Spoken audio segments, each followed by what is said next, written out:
My name is Lindsay Taylor. I'm 36 years old.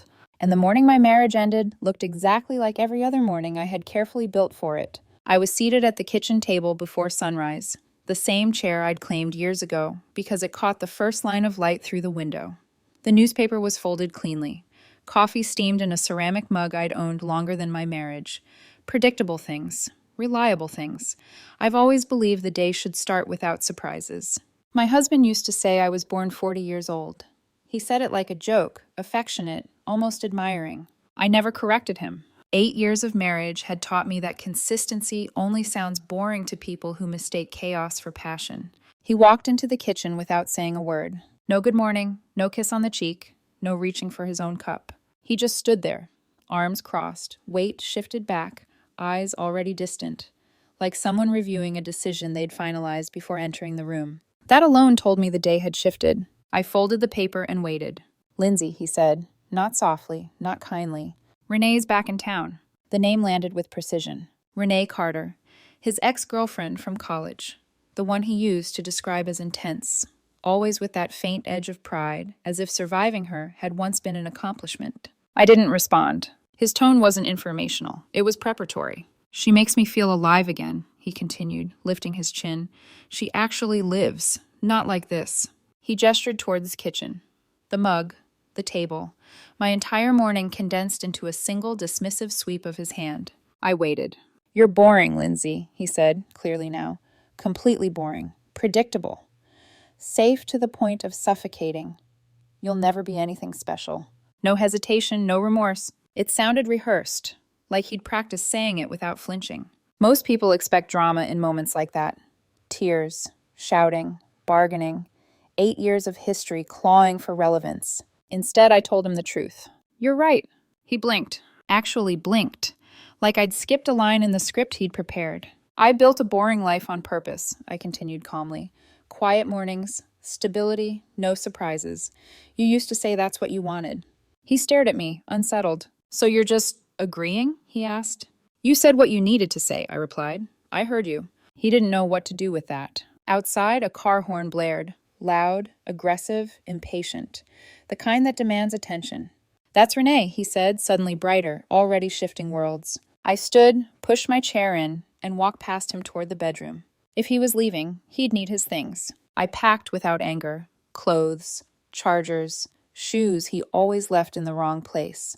I knew where everything was because I had paid attention for 8 years. He followed me, watching, waiting for the calm to crack. It didn't. When I carried the bags outside, Renee was already behind the wheel of a sleek car that didn't belong in our quiet neighborhood. She didn't acknowledge me, not a glance. I loaded the trunk. My husband hesitated at the passenger door. "You're really not going to say anything else?" he asked. "I already did." That was when I knew he'd expected collapse, a last-minute plea to validate his choice. He got none. The car roared away, rattling the mailbox as it turned the corner. I went back inside, sat at the same table, finished my coffee while it was still warm. I didn't feel broken. I felt done. And as I folded the paper back open, one thought settled with perfect clarity. He would never see me again. People expect aftermath to be loud. They imagine tears on the kitchen floor, shattered frames, long texts sent and unsent. 8 years collapsing in a storm of emotion. That's the version they recognize, the one that looks like loss. What they don't expect is inventory. The morning after my husband left, I finished my coffee, rinsed the mug, and stood alone in the kitchen. The silence wasn't hollow. It was orderly. The house still knew how to breathe without him. The routines I'd built didn't disappear just because one variable had removed itself. I wasn't grieving. I was assessing. I walked through the rooms the way I used to walk through projects at work, noting what remained functional, what required separation, what no longer served a purpose. The marriage hadn't erased me. It had just borrowed space. Now that space needed reclaiming. By mid-morning, I sat at my desk with a yellow legal pad and a pen that didn't smear. At the top of the page, I wrote one word: priority. Under it, I began listing everything we shared. Accounts, bills, subscriptions, devices, contacts. Not emotions, logistics. People confuse detachment with coldness. They're wrong. Detachment is clarity without noise. I wasn't numb. I was focused. I started with the finances. 8 years of shared accounts left trails. Predictable ones. Most deposits came from me. Most payments, too. That mattered. I opened a new account at a bank he'd never used. Different chain, different systems. I transferred only what belonged to me and left the rest untouched. No punishment, no spite. Just separation. Closing shared credit lines. Took 3 phone calls and 1 confirmation email. Each representative asked if I was sure. I was. Locks feel like nothing when you realize the door was open too long. By the end of the first day, every shared financial artery had been cauterized. The second day, I resigned from my job. Human Resources asked if I could give notice. I said no. They asked if something happened. I said no again. And that wasn't a lie. Nothing happened. Something ended. I returned my equipment, wiped my access, disabled alerts. No farewell lunch, no speeches, just a clean exit. I didn't owe them continuity. I needed distance. That afternoon, I began packing. Not everything, only what mattered. Letters from my mother, the watch my father gave me when I graduated, a box of photos from before I met my husband, proof I existed fully without him. Everything else stayed. In the closet, there was a framed picture from our first year together. He was smiling the way he used to, before he started resenting the quiet he once begged for. I slid the frame into a drawer, not because I missed it, because I didn't need it displayed anymore. I didn't slam the drawer. I closed it and moved on. By day 3, the erasing began. Mail forwarding through 3 separate addresses. Phone factory reset. Laptop wiped to blank. Social accounts deleted, not deactivated. People say leaving without explanation is cruel. What they really mean is it denies them narrative control. I wasn't disappearing out of malice, I was removing access. I didn't leave him a letter. He'd made his decision in the kitchen. I didn't owe him commentary. On the 7th day, I walked through the house one final time. Not sentimental, practical. Floors clean, counters bare, no trace of my daily rhythms left behind. Except one thing, the coffee mug. The same one he gestured at when he called me boring. I rinsed it, dried it, placed it back in the cabinet, and turned off the light. Outside, the air felt sharper. Not freeing, just honest. People think boring women break quietly. They're wrong. We don't break. We reorganize. I locked the door, set the keys on the counter, and walked away without looking back. No one saw me leave. No one needed to. He wanted excitement, so I gave him the one thing he'd never know how to handle. My absence. By the end of the first week, the updates were minimal. By the second, they became unavoidable. Before I left town, I set up 2 things, a low visibility number and a shadow inbox. My parents had the number, not the location. Neither were tied to my name. Old habits. Useful ones. I didn't plan to use them often, just enough to observe. The first message came from Jenna Morales, my husband's closest friend. She'd never had my real number, only the emergency one I'd rerouted before leaving. Hey, are you okay? He moved out. Thought you should know. I archived it. Not ignored. Stored. The next message arrived a day later. He picked her up in that loud car again. He seems happy, like he finally escaped something. I folded clothes in my new apartment and let the message pass through me like static. Jenna kept sending updates. His posts, their outings, the captions. Dramatic, breathless, desperate to be seen. People fall in love with noise when they mistake silence for failure. By the end of the second week, the tone changed. Does Renee have money issues? He keeps paying in cash. Some guy came by late last night. He told her to go inside. I didn't reply. Patterns don't require responses. I'd lived in that world once, before I shaped myself into the woman he claimed he wanted. I recognized the signs. Recklessness. Impulse. Money that never flows straight. People like that don't create excitement. They create gravity. Everything around them gets pulled into the mess. Another message. She looks tired, jumpy, keeps saying she's fine, but she's scared of something. I read it twice, not because I cared how he felt, because it confirmed what I already knew. He hadn't chased excitement. He'd chased the version of himself that didn't have to sit with consequences. And the problem with noise is simple. It never stays small. Near the end of the second week, the messages sharpened. Police were at their place, lots of them. I didn't move. An hour later, another update arrived. They took boxes out. He's in cuffs. Raids don't happen by accident. They happen after patterns accumulate long enough to stop being ignored. By nightfall, it was confirmed. My ex-husband had been booked. Renee was listed as a resident at the address. She wasn't charged. But she wasn't clean either. Question marks last longer than accusations. Jenna called that night. I let it go to voicemail. He says it's not his fault. He's blaming everyone else. She's crying. Please call him. That wasn't my role anymore. The next morning, the updates turned frantic. Couch surfing, friends pulling away, stories changing, explanations contradicting each other. Panic has a rhythm. I recognized it. 5 days after the raid, he tried to reach me. First my old phone, deadline. Then my old email, bounced. Then my job, I was gone. Finally, he drove to the house. A neighbor texted Jenna. He knocked forever. He looked lost. Lost isn't remorse. It's realization without a plan. And when there's no one left to steady the fall, people grab for whoever used to keep them upright. That evening, my mother called. He's here, she said quietly, sitting on the porch. I closed my eyes. Do you want us to tell him anything? My father asked. No. There was no anger in my voice. Just certainty. They sent him away. Home wasn't a word he owned anymore. Later that night, Jenna sent one final message. He left. Didn't argue. Just looked empty. I set the phone face down in a drawer. There was nothing left to watch. The fallout didn't arrive all at once. It crept in through side channels, half-formed updates, forwarded screenshots, clipped sentences that carried more weight than they were meant to. I didn't go looking for it. The noise found me anyway. 2 days after I set the shadow phone aside, it buzzed again. I didn't pick it up immediately. That's something people misunderstand about walking away. They think distance means urgency fades. It doesn't. It just becomes optional. When I finally looked, the notification was from Jenna. Lindsay, something's circulating. No emojis, no filler. That alone told me the tone had shifted. I opened the link. It was a video, shaky, low lit, clearly recorded months earlier. A party scene. Music too loud. People trying too hard to look interesting.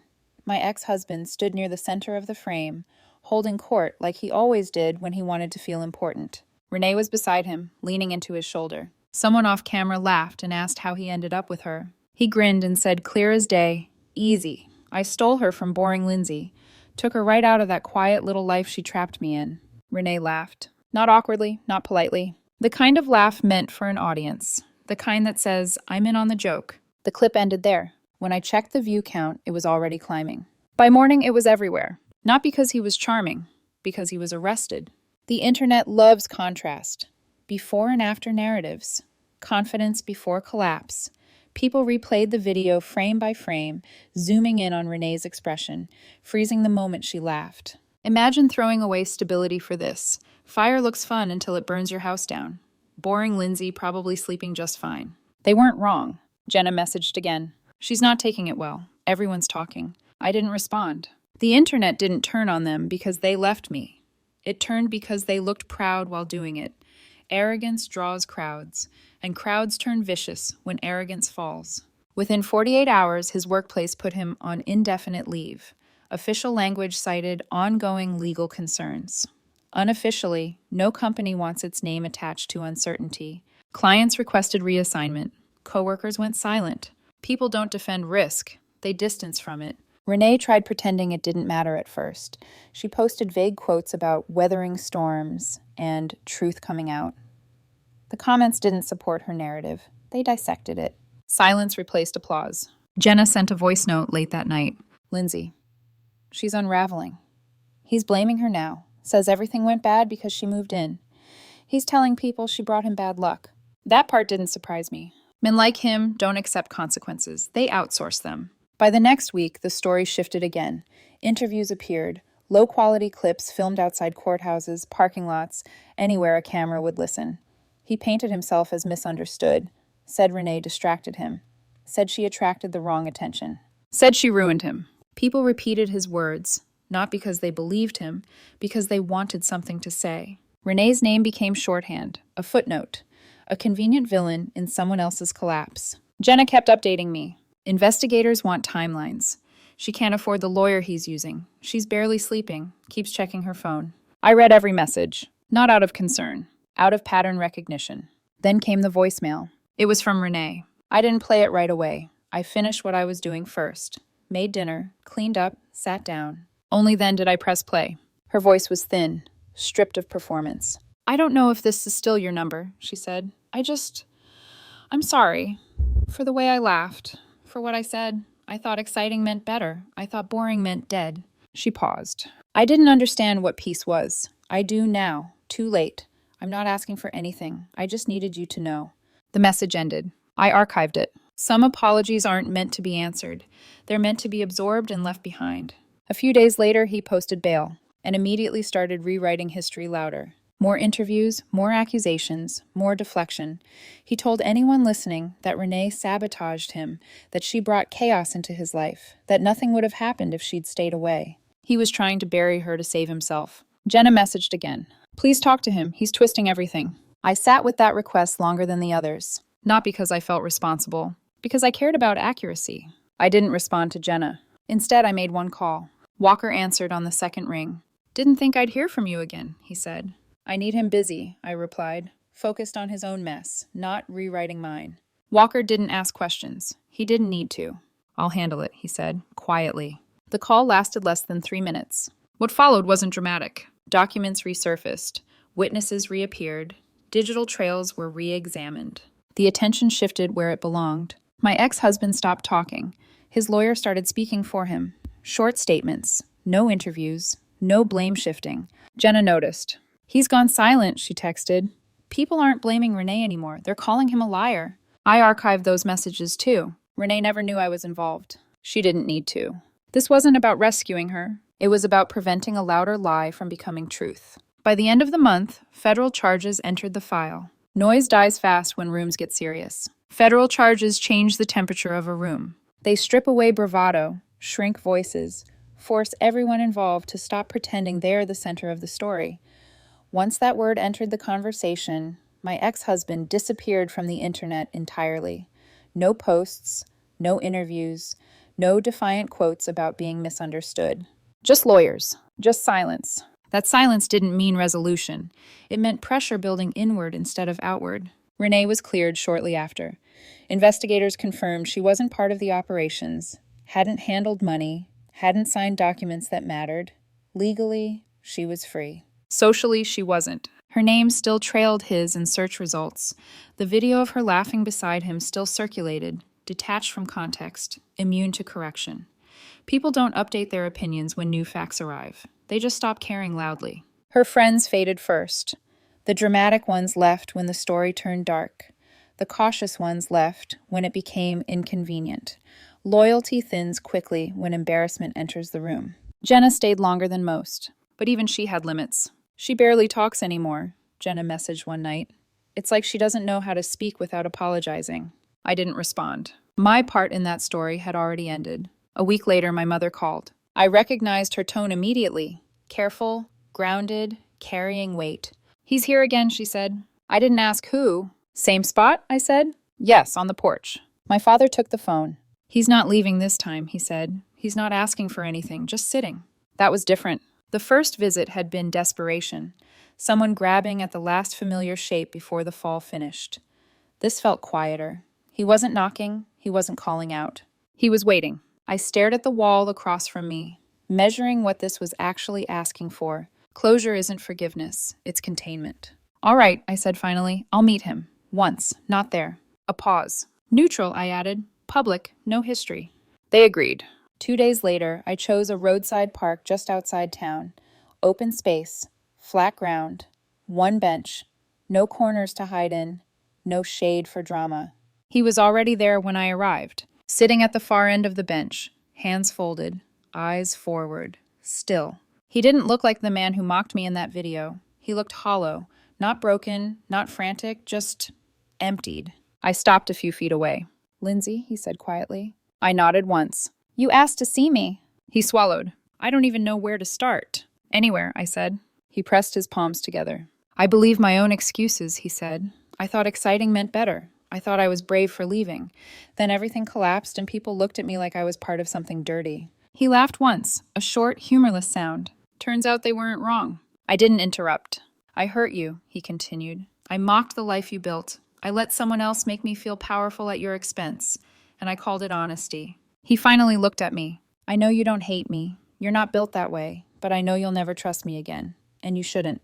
That part mattered. No bargaining, no rewriting, no asking. Just ownership. I used to think boring meant weak, he said. Now, I know I just didn't understand what strength looked like. Silence settled between us. He didn't rush to fill it. Are you okay? He asked. Really? I'm fine, I said. My life is stable, quiet, exactly what I want. The answer seemed to land in two places at once, hurting and soothing him. I wish I could go back, he whispered. That's wishing, I replied. Wishing is cheap. He closed his eyes, not crying, accepting. He stood slowly. Thank you for seeing me, he said. I won't ask again. You wanted closure, I said. Now you have it. He nodded once and walked away toward the parking lot.